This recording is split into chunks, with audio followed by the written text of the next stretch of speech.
We are, again, turning our hearts toward Philippians chapter 4.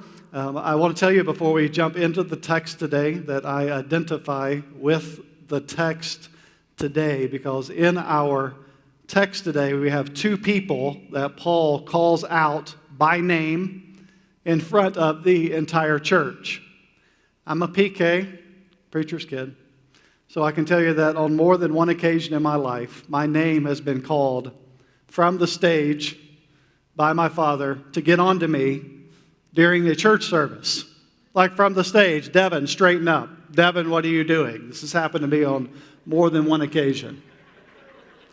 It's not as bad, though, as one of my best friends growing up. One of my favorite stories about being called out in church was him. His dad was kind of this funny guy that was a delight to be around, but my buddy's name is Ron Davis. Ronald was his name growing up, and his dad was Ronnie Davis. And one Sunday, Ronnie was going to get on to Ronald, who was, 2 or 3 pews up in front of him, and he was cutting up. Again, he was just a kid. And Ronnie was going to call Ronald by name, and he was just going to say, Ronald. But instead, it came out like 20 volumes too high. So it's like, Ronald!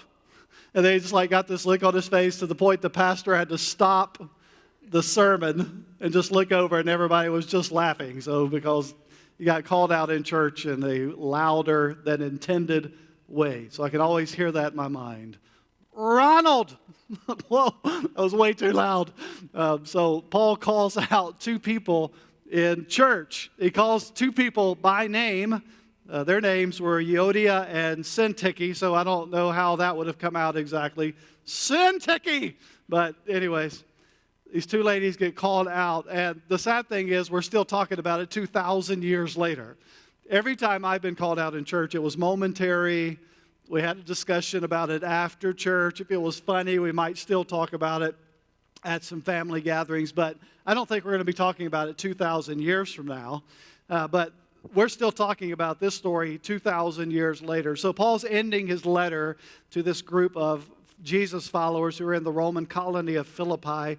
And as he approaches the end of his letter, as with many of his letters, he kind of switches tones, and he kind of has this warm tone of a friend that is talking to a church that he loves. Now, remember, as we hold the book of Philippians in our hands and all of the letters that Paul and others wrote, we are holding literal letters that were written to people. And so remember, this is obviously the day and age before texting or the ability to email or the ability to make a phone call.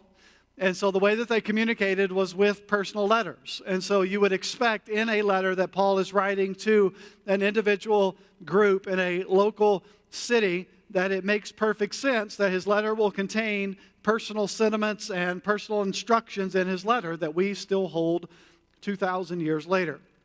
And so let's jump into chapter 4. This verse actually probably would go better at the end of chapter 3, but it's kind of a summary verse from what we were talking about last week. Paul says, therefore, and anytime we see that in the text, it's pointing us back to the things we've just been talking about. Paul says, therefore, in light of what we've been talking about, my brothers, whom I love and long for, my joy and crown. And then here's his instructions based on what they've just been talking about. Stand firm thus in the Lord, my beloved. So this word, therefore, means that Paul's kind of bringing things to a close. In light of what we've just been talking about, and if we go into kind of the bigger context of what Paul's been talking about all the way back to chapter 1, Paul was reminding us to conduct ourselves in a manner that's worthy of the gospel. So Paul says, in light of the fact that I'm instructing you to conduct yourselves in a manner worthy of the gospel, I've been telling you to live in unity, right? Last week, I've been telling you to run this race with faithfulness, pressing ahead, looking forward and not back. I've told you, if we jump right back into the previous verses, to live your life knowing your primary citizenship is in heaven. Live like heavenly citizens. Paul says, in light of all these things, therefore, stand firm. Be steadfast. Now, notice the affection that Paul uses in this verse. He says, my brothers, so there's a family feel, right? They're part of the family of faith. He says, whom I love and long for. There's this desire of Paul to be with them. He calls them his joy and his crown. Basically what that means is Paul saying, my life is better because of you. You're my joy, you're my crown. My life is better off because I know you and I do ministry with you, Paul's saying. So clearly there's this strong tie that exists between Paul and these believers at the church of Philippi. And he says, in light of all these things, stand firm. There's this call of steadfastness, like stand together, be united, be unified in the Lord, Paul says. And again, this is a great reminder for us as a local gathering of believers. We are better together. We are stronger when we are unified around the gospel, around the message of Jesus. In light of his call to unity, stand firm, be steadfast, be unified, conduct yourselves in a way worthy of the gospel. Paul says, now let me break that down for you, what that means in your local congregation. Verse 2, I entreat, this is a strong word that means to beg, to long for. I entreat you, Euodia, and I entreat, so double entreat here. I entreat Syntyche to agree in the Lord. Yes, I ask you also, true companion, help these women who have labored side by side with me in the gospel together with Clement and the rest of my fellow workers whose names are in the book of life. So Paul implores these two quarreling ladies to work out their differences. Now, as I am preaching on Sundays, part of preaching is establishing eye contact and trying to connect with your audience. How many of you, as I have been preaching at different times, felt like at some point Devin was looking straight at me? Go ahead and put your hand up. Okay. Most of the time, my eyesight tends to fall right here. Maybe I need to be more conscious of preaching to the McGillicks or my own wife. So some of you have felt that way. I can tell you while I'm preaching, I never intentionally look at anyone. My goal is to finally try to establish some type of eye contact throughout the room, throughout the message. But there's never a point in my mind where I think I really need to drill down and look at this person in this moment. But all of us, when we have been sitting in an audience and hearing someone preach or speak, it felt like the speaker was looking right at me. I'm not even going to ask like how many of you felt like I was preaching to you, but just the looking at you factor, okay? If you don't want to ever feel like I'm ever looking at you, then you probably don't need to sit in this vicinity. You're going to get it if you're in this room, okay? But in this, Paul is like looking directly at him, right? He's like, I'm preaching to you, Dave Ward, right? He's calling him by name. It's not just a general eyesight thing. Paul says, I am looking at you, Euodia and Syntyche, like, work it out. Now, we don't know the source of conflict between these two ladies. I have heard that it was whether it should be called stuffing or dressing. I heard that was the point of contention, like big Thanksgiving meal at the local church, and one of them was like, I'm bringing stuffing. And the other person's like, stuffing? What, are you from New York City? There's no such thing as stuffing. It's dressing. No amens at all. How many of you eat stuffing? How many of you eat dressing? Okay. So you can see this is a point of contention. To the point Paul has to call it out in the book of Philippians. That's not in the text. Don't tell anybody that. But Paul is calling out this conflict that we don't know the source of the conflict. Here's what we do know. Both these ladies are followers of Jesus, the text says. Both of them are gospel people. Paul says, you have labored with me in the gospel. Both of them are co-laborers in the church serving together. Both of them have served alongside Paul and other church leaders. He calls out one church leader by name, Clement, and his wife Clementine. Paul names these church leaders. He said, you've served alongside us. Here's what Paul says. Based on what unites you, you're both in the Lord. You're both gospel people. You're both servants of Jesus. Based on what unites you, figure it out. Paul even says, if we need to bring in a third party, we'll do that. Now, we translate it in the ESV that I was reading from. It translates it true companion. One of the translations that can be here is the loyal yoke fellow. That's the translation of the word, the loyal yoke fellow. So what that means is, like, this is a guy that brought unity in the church, that when there was disagreements, that they had people that were unifying people. That would be even brought into situations to help them work it out if necessary. Every church needs some good yoke fellows that can bring people together and unify. Now, let's just be really frank when we're reading this text and break it down for local churches. Relational conflict happens. It happens. Relational conflict happens, period. And according to this text, people who love Jesus, people who love the gospel, people who serve alongside each other can have conflicts. You know why? Because we are human. We have different opinions. Even as followers of Jesus, we want our way, don't we? And we see it here. People who genuinely love Jesus, who are caring about the church, serving in the church, served alongside Paul, they are in disagreement. And when conflict happens in the life of a local gathering of believers, we are urged to remember what unites us and to seek unity because we follow Jesus.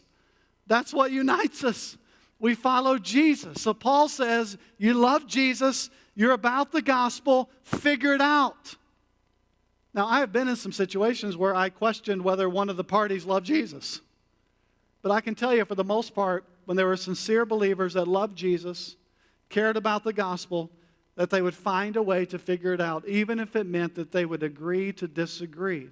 That's why we talk about closed-handed issues and open-handed issues and center circle issues and third circle issues, because we're not going to allow those second and third circle issues, those open-hand issues, to be things that create division in the local body. We'll agree to disagree on some stuff and be okay with that, right? And we see that displayed here. We see that it's okay at times to disagree. We have a group of elders that help lead City Church that we don't always agree on everything. There's times that we agree to disagree. You know what we do agree on? The gospel.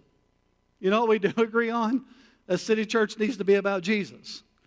And because those are the things that hold us together. And so, if we were to bring the elders up here and have a conversation, they would say, like, there's times that Evan is just hard-headed on stuff. But it's just like, we agree to... Have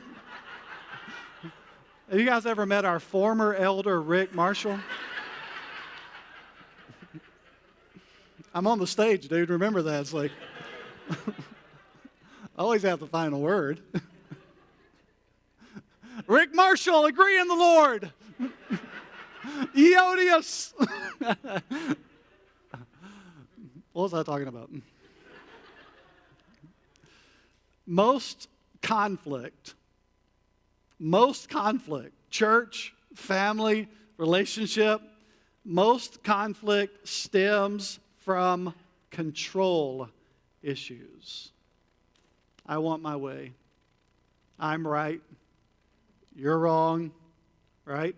In the broader context of Paul's letter here, we are called to an others-first, servant-oriented mindset. Paul calls it the mindset of Jesus, putting the interest of other people ahead of my own.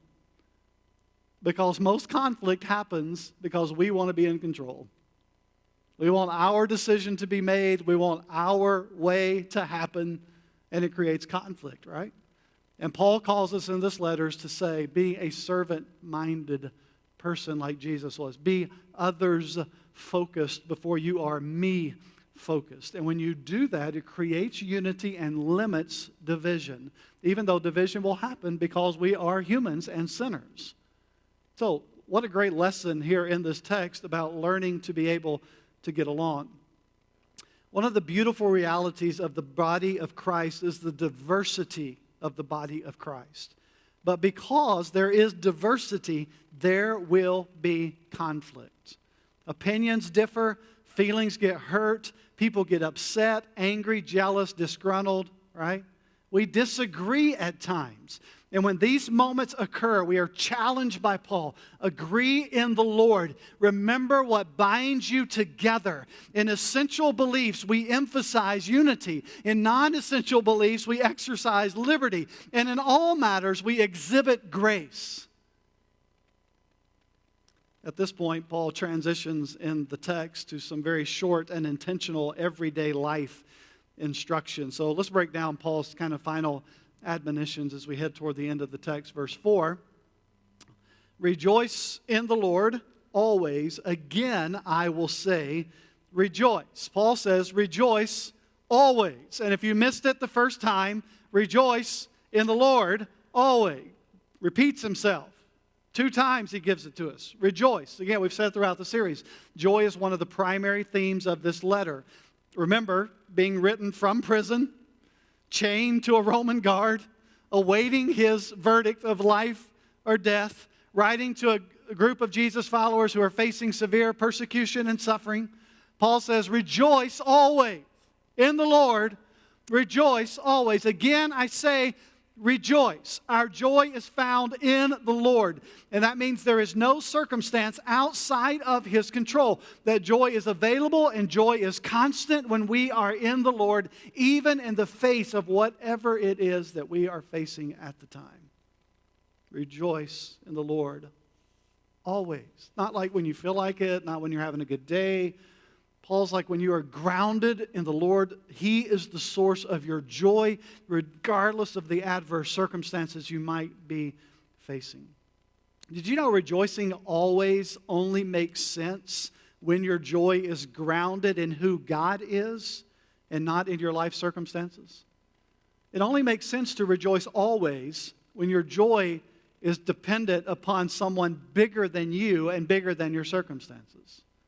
This makes no sense otherwise. That's why I have told you that to adopt an attitude of joyful living is dangerous.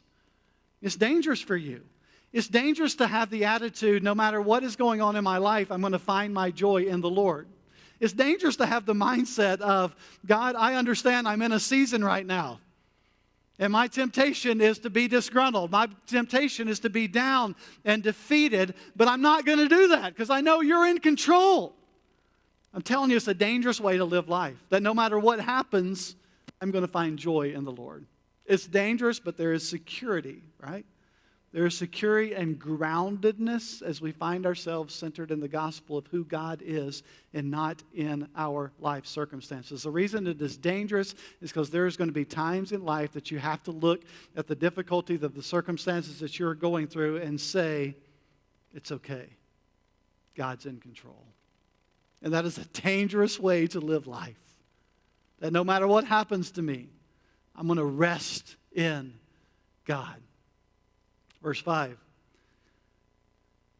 Let your reasonableness be known to everyone. Now, this word reasonableness is translated that way in the ESV, is also translated gentleness in other translations.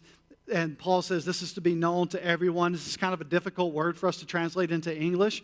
It does carry the idea, how it's translated, of selflessness. That we are to live selfless. Do not live life focused on our own rights. That we are to strive for a reputation that is marked by selflessness, by gentleness. As we grow in our knowledge and understanding of the gospel, as we cling to Jesus, as we recognize the abundance of grace, we become less selfish and we become more gentle, considering others more significant than myself, Paul said earlier in his letter. Look at the last part. I want to spend a little more time in this next instruction, the end of verse 5. The Lord is at hand. Do not be anxious about anything, but in everything by prayer and supplication with thanksgiving, let your request be made known to God. So Paul's third directive, right? Rejoice in the Lord always. Let your selflessness, your gentleness be known to all people everywhere. His third directive is prefaced with this little reminder, God is near. In light of what I'm about to say, in light of the instructions I'm about to give, in light of the command that I'm about to lay on you, Paul says, remember, I'm prefacing this with, God is close. God is near. God is not removed. God is not occupied. God is not busy. God is not distant. God is close at hand. And because God is near, do not be anxious, Paul says. Because God is close at hand, we are instructed not to be anxious. This word anxious means to be unduly concerned about something. The implication here is anxiety and worry and angst is a failure in the moment that I'm worrying, in the moment that I am experiencing it, in the moment it is a failure to acknowledge God's closeness, God's nearness. Right now, in this moment, I am acting as if God is not close by. I'm acting as if God is not near me right now. The Lord is near. Do not be anxious. Now, we're going to break this down in a moment because it's complicated. But to illustrate this, right? If Levi is a toddler or any young child, let's just use a common analogy as a parent. If you're helping your child learn to do something, we'll just use ride a bike. When you are teaching your child to ride a bike without training wheels, when you initially begin to teach a child to ride a bike, you want to stay very close to them. It's not just like, good luck with this, right? Oh, I forgot the helmet. It's initially you want to hold on to the back of the bike. You want to keep them stable. You want to keep them pointed in the right direction before you release them into the wild on a bike for the first time, pedaling. Levi has got a pretty big bike with training wheels. And what I've learned is there's going to be a learning curve for him because with the training wheels, his turns can be basically 90-degree turns, right? He's going and just like, I'm going this way, I'm going this way. Man, when those training wheels come off, he is in for the ride of his life. But when he's learning, right, I'm near, I'm close. Daddy is close to you. You don't have to be afraid right now because Daddy's close. Daddy's holding on to you. Daddy is near you right now. You don't have to ride the bike as if I'm not here because I'm here and I'm holding on. The Lord is near. Do not be anxious. Now, let's talk again openly. I understand firsthand in the Hudson family how complicated anxiety and depression can be. Paul referred last week that we are still lowly in our bodies, that one day we will have a body that is like his. Until then, we live in lowly, is the phrase he uses, lowly, broken bodies. And so I understand that these struggles can be as much physical at times as mental or emotional or spiritual. That there are physical things that can be happening in someone's body that creates anxiety and depression. We have lived this in our family firsthand.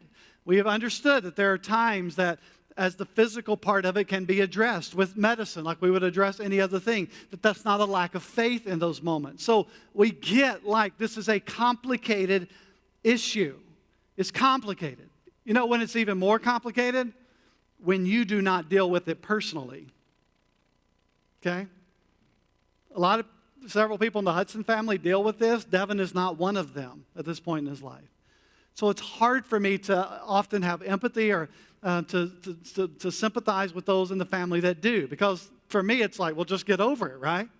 So it becomes complicated when you do not experience it firsthand. And so we enter a text like this with an awareness that we live in lowly bodies. Here is what I have learned when dealing with this in our family, even with my older kids at times. I do not know, and as a pastor, I do not know a single person who battles anxiety or depression who wants to battle it. I don't know a single person that goes through it's like, yeah, sign me up for that. Sign me up for feeling despondent, right? Questioning whether I should be around. Like, sign me up for that. That sounds awesome. Like, nobody wants to battle with it. No one wants to struggle with it. And if you don't enter the conversation from that perspective, you're missing it. That the people who are wrestling with this is a reality to them. So I know that feelings of anxiety can often be as much about being anxious over being anxious as it is about circumstances. So it's okay to talk about this and say, we live in lowly bodies, we live in broken bodies, and we have to be, at times, there has to be intervention, right? Just like there's intervention in other things that may require medical assistance or things like that to help, or counseling, whatever it may be, to help in these situations. And yet, with that in mind, Paul directs us here to remember that God is near. And if he is near, there is no reason to be anxious. Jesus speaks about anxiety in the Sermon on the Mount. And in that sermon, he discusses some of the most common causes of anxiety. He talks about physical attributes. How am I being perceived by others? How do others look at me? What do others think about me? I mean, is that a source of anxiety in 2020, in our social media-driven day and age? Like, how consumed are we with the perspective of other people about us? Jesus also talks about clothing.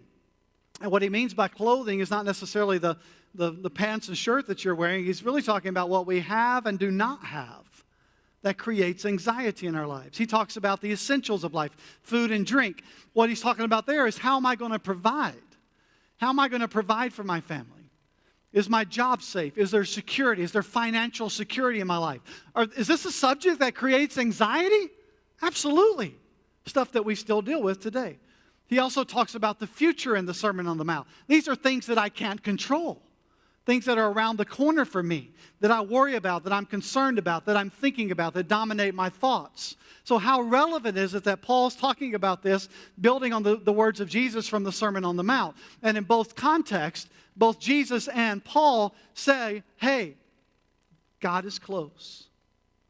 God is close. Like Jesus, Paul proposes an antidote for anxiety. We read it. Paul says, pray. Prayer. Instead of worrying, Paul says, we are to make our requests known to God. Talk to God about it. Talk to God about it because he is near and he is really big. So talk to him about it. And in this text, Paul emphasizes thankfulness. That when we focus our attention on the provision of this big and near God, that it diminishes the things in our life that generate anxiety. If we put it in the context of Jesus' words, when we are focused on the bigness and the provision of God, and by the way, that's what Jesus does. Jesus says, why are you consumed with what you do have and do not have? Why are you consumed about how you're going to provide the essentials of life? Have you not seen the birds of the air? Have you not seen the flowers of the field? How much more important are you to God than a bird or the flowers of the field, Jesus says. He puts it in context for us to understand the bigness of God and the nearness of God. So Paul says when we focus our attention on the provision of God, it diminishes the things in our life that tend to generate anxiety. And so we learn to live with an attitude of gratitude. Did you know that that requires intentionality, doesn't it? That I will be intentional to be thankful, to recognize the things that God has provided. And notice this beautiful promise that Paul gives in verse 7. When we do this, when we talk to God about it, when we recognize the nearness and bigness of God and the peace of God, right? This is divinely provided supernatural peace.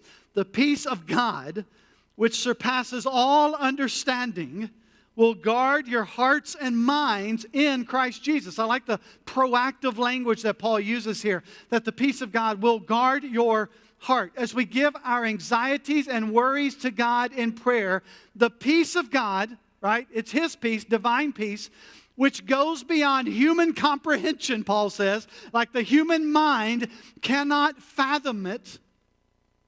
Put this in context. It doesn't make human sense to be peaceful in the middle of chaos. That doesn't make sense from a human perspective. When chaos is happening, in our human perspective, that's the time to be anxious. That's the time to be concerned. That's the time to be worried when that stuff's going on in your life. And so Paul says this supernatural divine peace is beyond human comprehension. It doesn't even make sense to function, to live life this way. It doesn't fit in normal human categories, Paul says. This peace will stand guard over our hearts and minds in Christ Jesus. I like this phrase of standing guard over our hearts and minds. Again, Roman colony, right? Roman citizens, they were accustomed to seeing Roman guards. And so Paul uses this analogy of the peace of God, standing as this kind of garrison of guards, protecting the city is what would have come to their minds. I like to use this as a visual, a mental visual for me when I have those moments where I'm struggling with anxiety or worry or concern. I like to have the visual that it is the peace of God that stands guard over my heart and mind. And I'll pray that. I will say that, right? I will visualize that the peace of God is standing guard over my heart and my mind. So whatever it is that looks like a soldier protecting something in your mind, you take that image and you put peace of God on the breastplate of that soldier, you put it on their chest, you put it on their uniform, and you make your army as big as you need it to be. Some of you are one soldier people. You just feel like I just need the one soldier standing guard. Some of you are like battalion people. Some of you are like entire, right, Marines people. I need the whole branch of Army. I need the whole branch of the Marines standing around me. Whatever it is for you, you take that image, peace of God, and you recognize God's peace is standing guard over my mind, standing guard over my heart. Doesn't mean concern's not going to creep through. Doesn't mean worry's not going to happen. Not going to mean that there's physical things that cause anxiety. But at the end of the day, I have to have the image as a follower of Jesus that the peace of God standing guard over my heart and mind. I'm going to give it to Him. I'm going to pray. I'm going to talk to God about it. My instinct is going to be to talk to God first because He's near. Prayerful people are peaceful people. Prayerful people are peaceful people. You know why? Because God's peace stands guard over their hearts and minds. Peace amid chaos. Think about it. Paul's writing to people who are suffering. They're being persecuted. And Paul speaks of a peace that is bigger than the chaos, that doesn't fit in normal human categories. And yet Paul speaks of a peace that transcends life circumstances because it is grounded in the bigness and nearness of God. So hear me closely. We are not dismissing the reality of the deep levels of anxiety and depression with which people deal. I have been in situations where the answer was just pray it away. And I can tell you that is not the solution that the person that is hearing that wants to hear again. They have heard it over and over and over. They don't want to hear it again. They don't want to feel spiritually defeated because they can't pray it away. That's not the solution. They do not want to feel anxious. They have prayed for peace. But what I am encouraging based on this text is that we have to put into practice intentional prayer. Here's what I know. Identifying and reminding myself of the bigness and nearness of God through consistent prayer and having an intentional attitude of gratitude helps address the issue of anxiety. It helps deal with it. No matter what level you are or are not experiencing, what I know from this text is recognizing and identifying the bigness of God, the nearness of God, and having a spirit of gratitude regardless of what's going on helps deal with it. It may not take it away completely, but it will help you deal with it. Some struggle more deeply than others because we live in lowly bodies. But I can tell you, whether you deal with it at high levels or low levels, prayer makes a difference. So be intentional. Be intentional to pray, to have an attitude. Pray specific prayers to God. Be near to me. Prayers of thanksgiving, prayers of supplication, Paul says. Prayers asking God for His peace to stand guard over your heart and mind. Do not be anxious, Paul says. Instead, talk to God about it. Does it mean it will go completely away? May or may not. But what I can tell you is it will bend your heart toward God. It will make you more spiritually healthy at some level to bend your heart toward God. Okay? Complicated. Don't have it all figured out. But from this text, we know, right? Intentionality with our gratitude and giving it to God, praying, directing it to God, at least helps shape our heart and mind with the peace of God. So, speaking of holding our thoughts captive through prayer, Paul now provides us this list upon things which to focus our minds. Verse 8, finally, brothers, whatever is true, whatever is honorable, whatever is just, whatever is pure, whatever is lovely, whatever is commendable, if there's any excellence, if there's anything worthy of praise, think about these things. Instead of being anxious and worrying, Paul says, focus, think about things that are true, things that are honorable. That means worthy of respect. Things that are righteous, that are just. Things that are pure, that are holy, clean. Don't be filling your mind with impure things, Paul says. Think about things that are lovely, that point us toward the love of God for us and the love of God for other people. Things that are commendable. This is the idea of being admirable. Things that are excellent, praiseworthy. They are worthy of praising God. Here's Paul's primary emphasis. Focus on the things in life that are worth focusing on. Look for the virtuous all around you and focus your attention on these things. Paul says focus on the virtuous things in life, the things that are worth your attention. Focus on those things, the things that are good, that are creating life in you, that are pointing you in the right direction. His list is not like, hey, every negative thing you can find in life, focus on it. Things that are extremely sinful and impure, get your mind set on those things, right? No, he says the opposite. Don't focus on the things that are negative. Don't focus on the things that tear down. Focus on the things that are building up, that are life-giving. Paul says, direct your attention. And so, can you imagine what a difference it would make in our thought life and our attitude in life if we just put this principle into practice? What am I thinking about? What am I thinking about?